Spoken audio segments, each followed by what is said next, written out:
بسم اللہ الرحمن الرحیم۔ ادبی یونیورسٹی میں خوش آمدید۔ لفظ کو صحیح طور پر ادا کرنے کو تلفظ کہتے ہیں۔ صحیح تلفظ کے لیے اعراب کا جاننا ضروری ہے۔ اعراب ان چند علامتوں کو کہتے ہیں جن کے ذریعے حروف کا آپس میں میل ہوتا ہے یا ایک دوسرے سے جڑتے ہیں۔ اعراب کی غلطی سے لفظ اپنی صحیح جگہ پر نہ رہ کر کچھ سے کچھ بن جاتا ہے۔ اس لیے اعراب کا علم اور ان کا درست استعمال اردو زبان کا بنیادی حصہ ہیں۔ جب بھی اعراب لگانے میں غلطیاں ہوتی ہے تو ہم اس کو غلط تلفظ کا نام دیتے ہیں۔ اردو، عربی اور فارسی تینوں زبانوں کے اعراب یعنی زیر، زبر، پیش اور جزم ایک جیسے ہیں، جبکہ مد، تشدید اور تنوین علامتیں کہلاتی ہیں۔ زیر، زبر اور پیش میں سے ہر ایک کو حرکت کہتے ہیں۔ جن حروف کو ان کے ذریعے حرکت ہوتی ہے انہیں متحرک کہتے ہیں۔ جس حرف کو کوئی حرکت نہیں ہوتی وہ ساکن کہلاتا ہے۔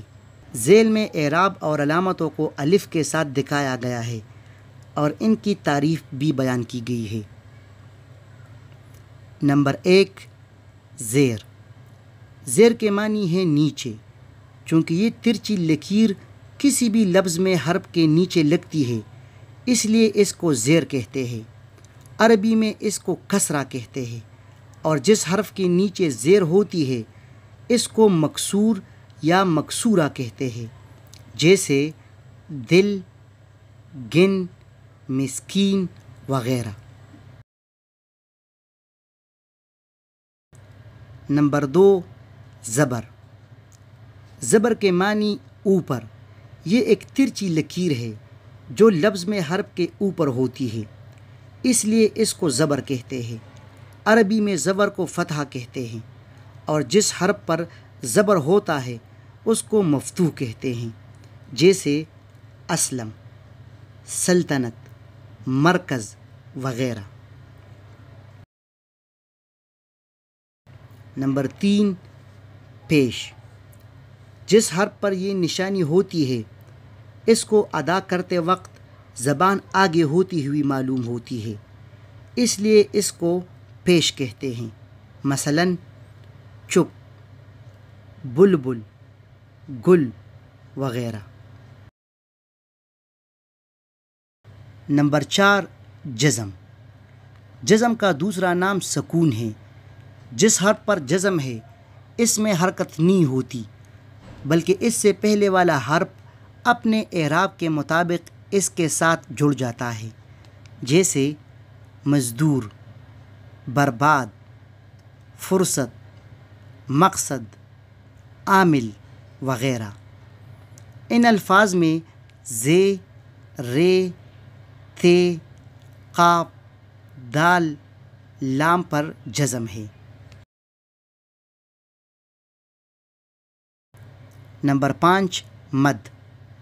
مد ایک علامت ہے۔ اس کے معنی ہے لمبا کرنا۔ جس الف پر مد ہو اس سے دگنی آواز نکلتی ہے، یعنی وہ لمبا کر کے پڑھا جاتا ہے۔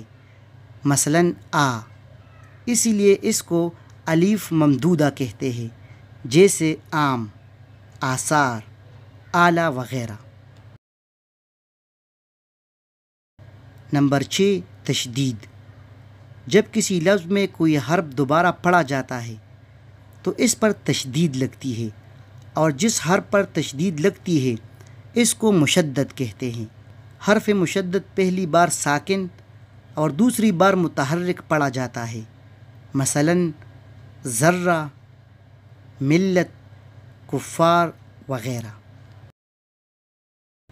نمبر 7، تنوین۔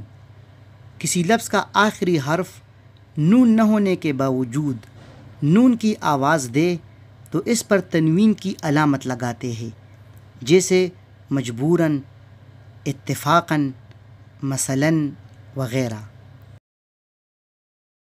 اعراب اور علامتوں کے علاوہ حسب ذیل چند اصطلاحات کا بھی جاننا ضروری ہے۔ نمبر 1، الف مقصورہ۔ مقصورہ کے معنی ہے کم کیا ہوا یا چھوٹا کیا گیا۔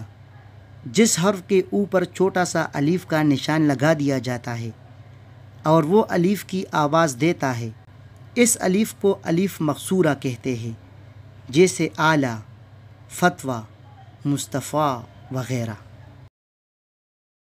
نمبر 2، ہائی ملفوظی، اس ہے کو کہتے ہیں جو صاف طور پر پڑھی جائے، مثلاً واہ، شاہ، ماوا وغیرہ۔ نمبر 3، ہائی خفی، اس ہے کو کہتے ہیں جو صاف طور پر پڑھنے میں نہ آئے اور صرف اپنے سے پہلے حرف کی حرکت کو ظاہر کرے، جیسے نالا، نامہ، ہنگامہ وغیرہ۔ نمبر 4، واو معروف، اس واو کو کہتے ہیں جو پیش کے ساتھ پڑھا جائے، جیسے نور، جور، منظور وغیرہ۔ نمبر 5، واو مجہول، وہ جس کے پہلے پیش نہ ہو، وہ صرف واو کی آواز کے ساتھ پڑھا جائے، جیسے شور، زور، مور وغیرہ۔ نمبر 6، واو معدولہ، اس واو کو کہتے ہیں جو لکھنے میں آئے مگر پڑھی نہ جائے، جیسے خواب، درخواست، خواہش وغیرہ۔ نمبر 7، موقوف اور ساکن حروف، اگر کسی لفظ میں ایک ساکن حرف کے بعد دوسرا غیر متحرک حرف آ جائے تو اس حالت کا نام وقف اور غیر متحرک حرف کو موقوف کہتے ہیں، مثلاً گیند، اس میں نون ساکن اور دال موقوف ہے۔